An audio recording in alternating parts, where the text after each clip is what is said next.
The Vanishing Jogger. Emma was a young jogger who lived in a small town. Every evening, she would go on a run through the empty streets.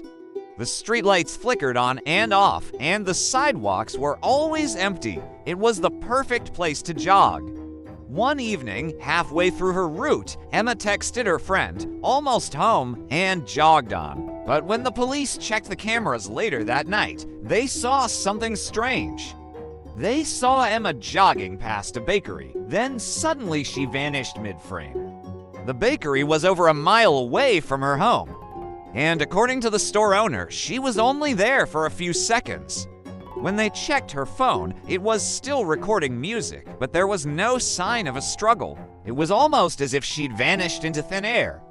The police searched everywhere, but they couldn't find a trace of her.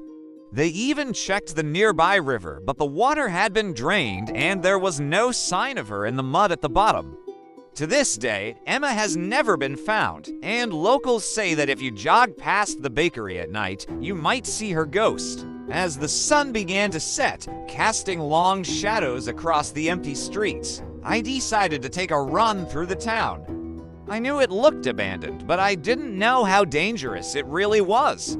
Halfway through my run, I texted my friend, "Almost home," but I didn't realize that someone was watching me. When I turned around, I saw a tall, dark figure standing at the end of the street. I tried to ignore him, but he started to walk towards me. As he got closer, I could see that he was wearing a black hoodie, even though it was a hot summer night. He had a white mask covering his face, and I couldn't help but feel a sense of dread wash over me.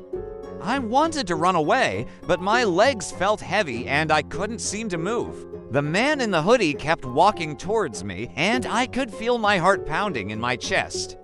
Then suddenly, he stopped. He turned around and walked the other way. I don't know why, but that made me run the rest of the way home.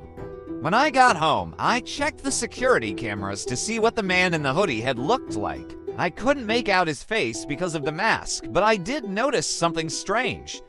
In one of the frames, it looked like he was holding something in his hand. It was a white cloth, and it looked like he was using it to wipe something off his hands. I couldn't help but shiver as I thought about what I had seen. If you ever run at night, be careful. You never know who's watching you.